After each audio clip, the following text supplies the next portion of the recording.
Hello po, magandang araw po mga kababayan, mga kapatid sa pananampalataya.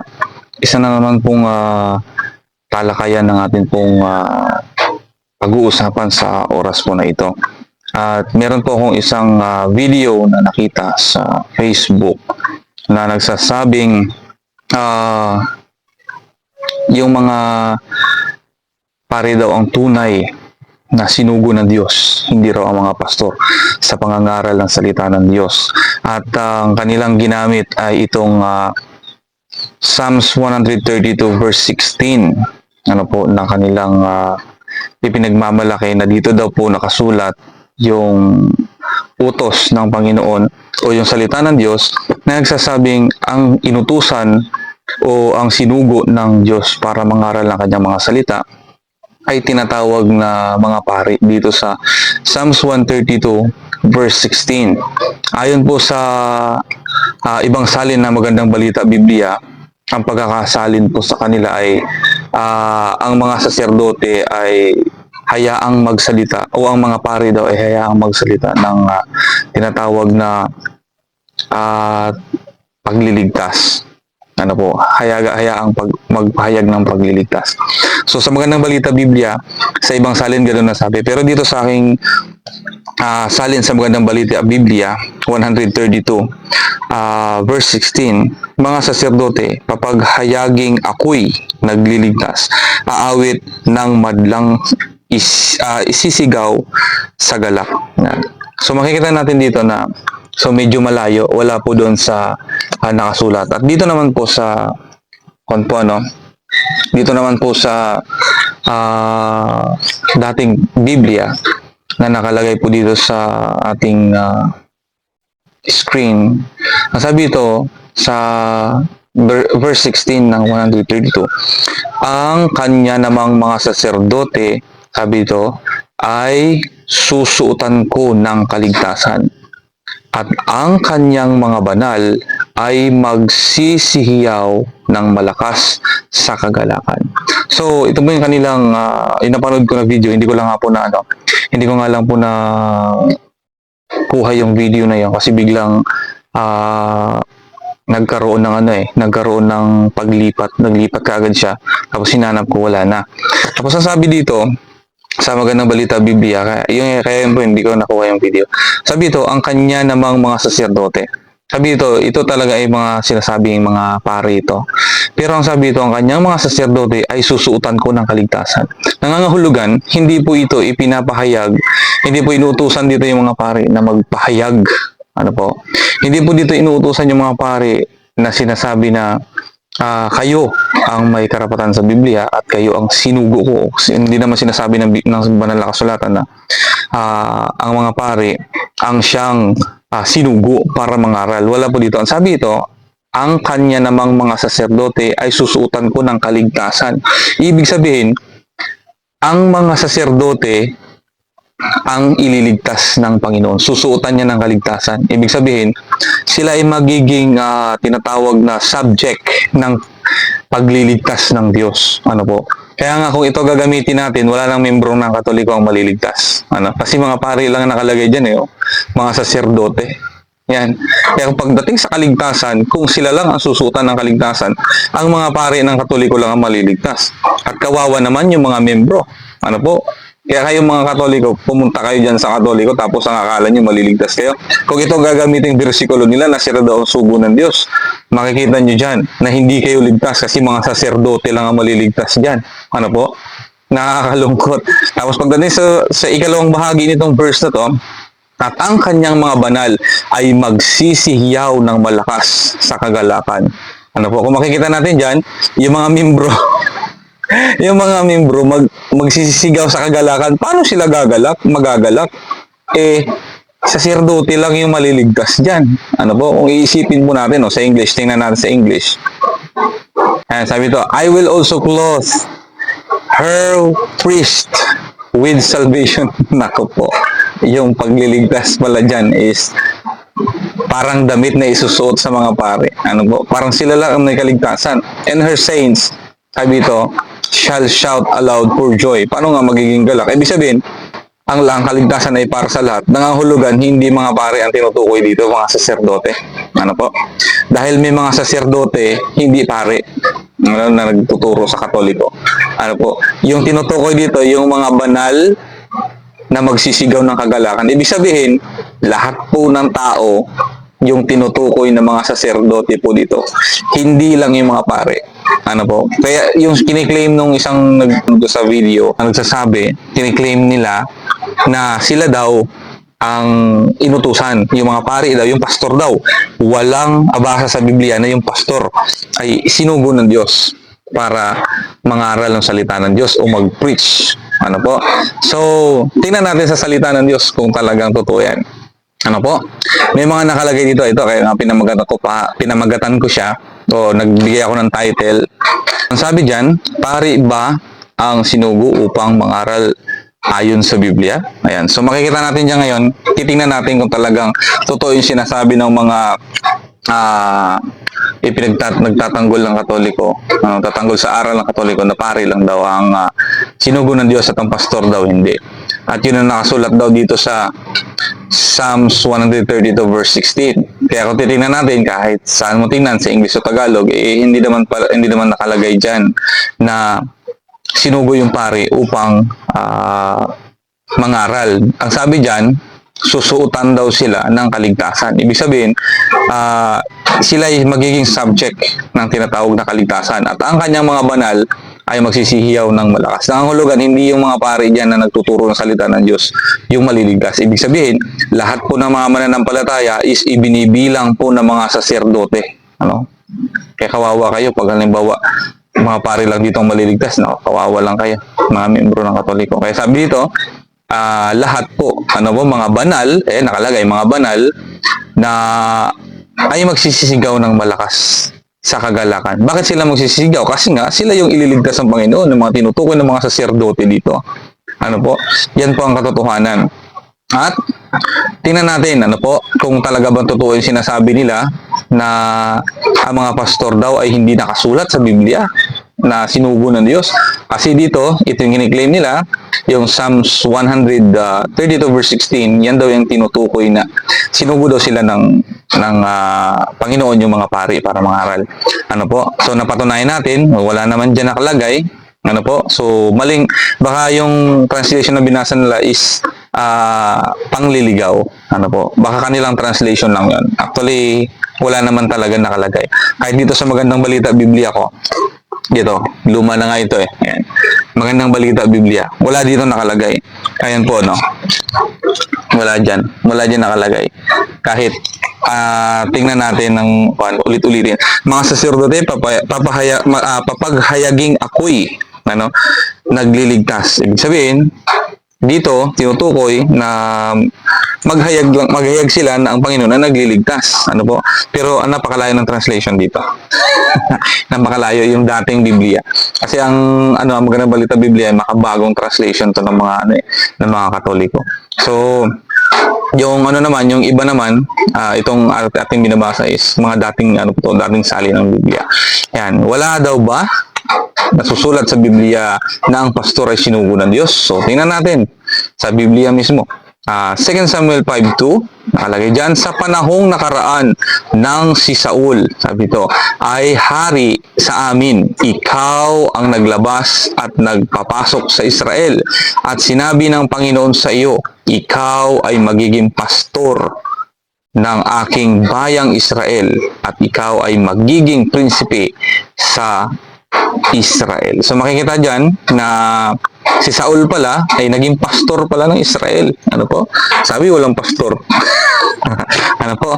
Walang pastor. Pastor pala ito Ano po? Ang inutusan ng Diyos na maging pastor, maging tagapamahala sa bahayan ng Israel ay walang iba kundi si Saul na tinawag na pastor. Ano po? Tingnan natin dito sa sa ibang mga tawag ito, sa ibang translation, sa King James Version, sabihin natin sa King James Version. Sige, tingnan natin sa King James Version. And also in time past, sabi to, also in time past, when Saul was king over us, thou wast he that leadest out and broughtest in Israel, sabi to. And the Lord said to thee, Thou shalt feed my people Israel, and thou shalt be a captain over Israel. So makikita natin dyan na pastor po yung tinutukoy. Nakalagay dyan, shall feed. Ano po? Ang trabaho po ng pastor ay magpakain ng tupa. Ayan, shall feed my people Israel. So yun po yung yun po yung ginamit na translation dyan ng mga nag-translate yung tinatawag na to feed, magpastor, magpakain pala. Ibig sabihin, nagpapakain pala, pastor, hindi pare. Ayan. Tingnan natin sa Jeremiah chapter 3:15 at saka sa Jeremiah 23 verse 4 kung ano sinasabi po ng Biblia. Sabi ito, at bibigyan ko kayo ng mga pastor ayon sa aking kalooban, nakakandili sa inyo ng kaalaman at unawa. Yun pala eh. Makikita natin dyan, ang Diyos daw ay magbibigay ng mga pastor ayon sa kanyang kalooban. Ibig sabihin, galing sa Diyos yung mga pastor na yon na ibibigay ng Diyos para sa kanyang bayan. Nakakandili sa inyo ng kaalaman at unawa. Ibig sabihin, makakomfort at mangangaral, kasama po yan dyan. Sila po yung magkakandili sa inyo ng kaalaman at unawa. Ibig sabihin, sila yung magtuturo, sila yung gagabay, sila yung magbibigay ng kaalaman at unawa sa mga tao. So, walang ganyan sa pare na nakasulat sa Biblia. Nakalagay kasi dito, pastor. Yung mga pastor na galing sa kalooban ng Panginoon, ayon sa kanyang kalooban, galing yun sa Panginoon eh. Nakakandili sa inyo. Nakalagay diyan, kakandili sa inyo ng kaalaman at unawa. So, sabi diyan, sila po yung magkakandili ng mga salita ng Diyos. Kaya kung binibilang niyo yung sarili ninyo na mga lingkod o bayan ng Diyos o mga mananampalataya ng Panginoon, ng Diyos na buhay, at ng kanyang anak na si Jesucristo, kung ibinibilang nyo ang sarili ninyo na kayo mismo ay mga kabahagi ng katawan ni Kristo, paniniwalaan nyo po ito na ang mga pastor ang nagkakandili sa inyo ng kaalaman at unawa. Na siyang ibinigay ng Panginoon na galing ayon sa kanyang kalooban. Hindi yung mga pari ang nakalagay dito, mga kababayan. Yan po ay sa 3:15 ng Jeremiah. At meron pa po nakasulat sa 23 verse 4 ng Jeremias. Nakalagay po dito, at ako'y maglalagay ng mga pastor. Mga pastor malinaw. At ako'y maglalagay ng mga pastor sa kanila, nakakandili sa kanila, sabi dito, at hindi na sila matatakot o manglulupaypay pa o kukulangin ang sino man sa kanila, sabi ng Panginoon. Kaya makikita natin dito, magbibigay pala ng mga blessing na ayon sa kalooban ng Panginoon. Magbibigay pala ng blessing sa lahat ng mga tao sa bayan ng Diyos is mga pastor. Kasi hindi na manglulupaypay, hindi matatakot, hindi kukulangin, sabi ng Panginoon. Siyang Panginoon mismo nagpahayag, makikita natin dyan. Panginoon mismo ang nagpahayag, mga kababayan, na ang pastor ang ilalagay ng Panginoon sa kanila, sa mga tao, na maggagabay sa kanila, maglilid, mangangaral sa kanila ng salita ng Diyos. Sabi doon sa sa 3:15 ng Jeremias, kakandili sa kanila, at hindi na sila matatakot, manglulupaypay pa o kukulangin ang sino man sa kanila, sabi ng Panginoon. So makikita natin dyan, pastor po nakalagay, hindi mga pare. Kaya nga mahirap yung hindi tayo nagbabasa ng salita ng Diyos, mga membro ng Katoliko. Mag-isip-isip kayo, pinaglululoko lang kayo ng mga ngaral ng mga Katoliko. Sasabihin nila na walang pastor ang nakalagay sa Biblia na pinagkalooban ng Diyos para mangaral. Ito ngayon, sila yung mga kakandili ng unawa. Sabi sa Jeremias, Jeremias 3:15, nakalagay po dyan, at bibigyan ko kayo ng mga pastor, sabi ng Panginoon ito, ayon sa aking kalooban, nakakandili sa inyo ng kaalaman at unawa. Kaya pag hindi kayo nakikinig sa salita ng pastor, sa mga pahayag ng mga pastor, ay nako, delikado kayo. Hindi kayo makakaalam ng kaunawaan hanggang sa darating na panahon. Hanggang mamatay na lang kayo, wala kayong unawa. Ano po? Yan ang sabi ng Biblia kasi itinalaga ng Diyos na ang magbibigay ng kaunawaan sa inyo yung mga itinalaga niyang mga pastor. Ano po? Hindi yung pari. Kasi wala naman nakalagay ng pari dyan na sa Biblia na ang magkakandili ng unawa at kaalaman is mga pari. Hindi po. Kaya nga ang mga pari nagbabasa ng Biblia pag nangangaral sila sa simbahan kasi hindi sila yung pinagkatiwalaan ng Diyos ang kanyang mga salita. Yan po yung katotohanan dyan. And then, sa Ezekiel chapter 34 verse 23, kung makikita natin dyan, ito po ang sinasabi, at ako'y maglalagay ng isang pastor sa kanila. Hindi kanina, maraming mga pastor ang inilagay ng Diyos, ano? Pero ngayon nagtakda siya ng isang pastor. At yan po ang tinutukoy dito is si Kristo naman. Ano po? Si Kristo kasi pastor Ano po? Pastor ng bayan niya. At ako'y maglalagay ng isang pastor sa kanila. At kanyang papastulin sila na sa makatuwid, bagay ang aking lingkod na si David.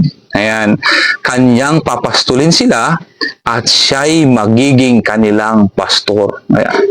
Kaya makikita rin dyan, yung lingkod na David, ang lingkod na si David, ano po, yung binanggit dyan, ano po, si David ba no, magiging pastor magpakailanman? Hindi. Ang pastor po na tinutukoy dyan, na magmumula kay David ay si Kristo. Ayan. Siya'y magiging pastor sa kanila. Ayan. So makikita natin dyan, naglagay ang Diyos ng pastor. Ano po? Maraming pastor. Una-una, marami siyang mga pastor na nilagay. Ano po? Pangalawa, naglagay siya ng isang pastor. Ano po? Na magiging pastor nila. Ano po? At yan po ay si Kristo. Kaya nga si Kristo hindi pare. Pastor talaga. Ano po? Pastor. Ano po? Pero sa ibang bahagi, tinatawag din siyang pare. Kasi nga, naghandog siya ng tinatawag na mga handog tungkol sa kasalanan. Ano po? Pero yung mga pare sa panahon natin yung hindi naghahandog ng sa kasalanan, ng mga handog patungkol sa kasalanan. Kasi ang mga trabaho nila ngayon is manligaw. yan ang problema manligaw pagdating sa mga talata ng Biblia.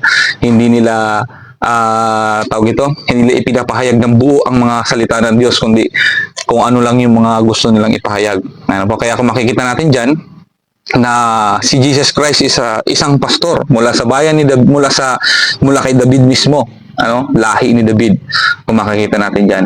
And then ano pa bang mga katibayan ng Biblia na pastor mismo ang sinugo ng Diyos para maghayag ng kanyang mga salita? Ano po? John 10:11. Ako ang mabuting pastor, sabi ni Kristo.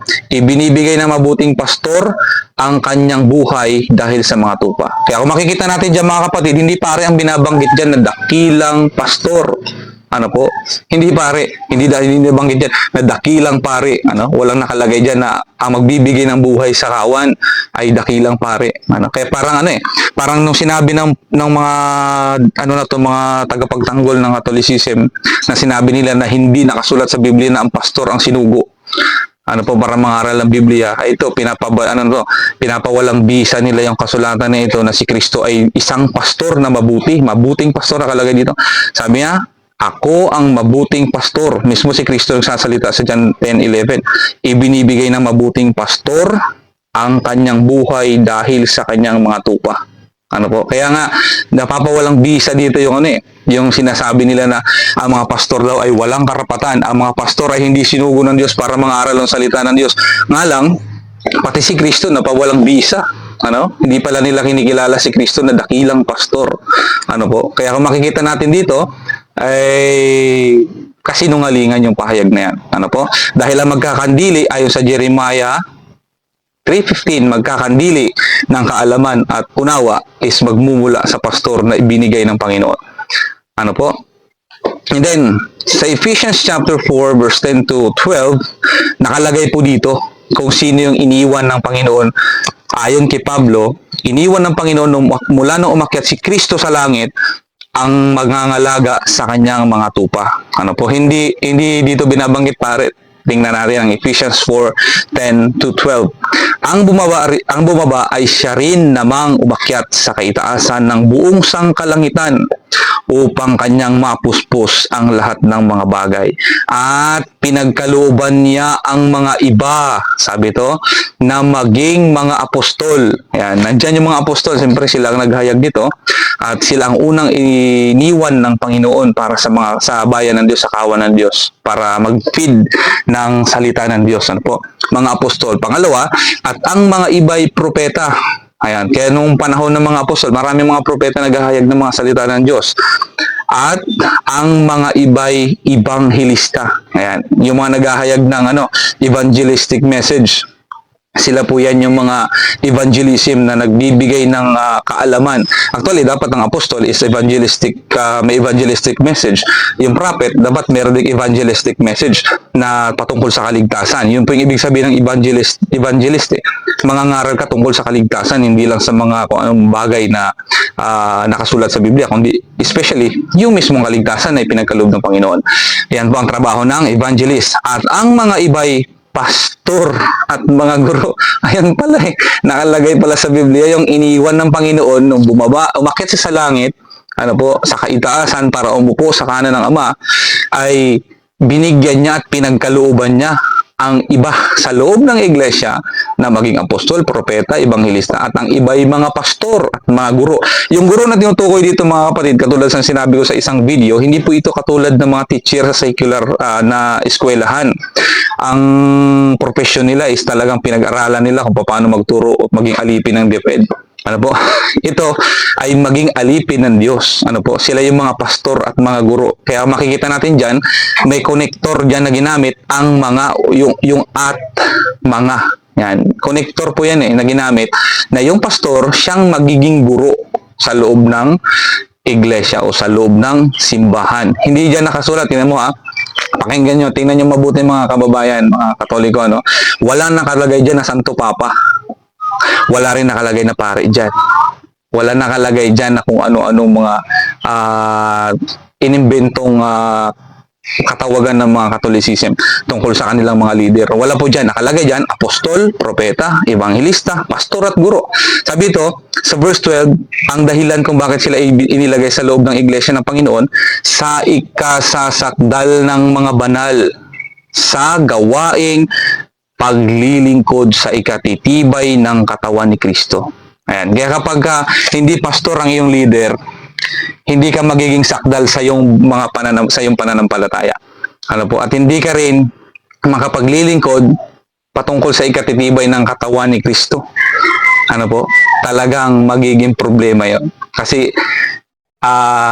nakalagay o nakaprogram na ang mga apostol, propeta, ebanghilista at mga pastor at guro ang magiging leader sa loob ng iglesia para sa ikababanal ng mga mananampalataya.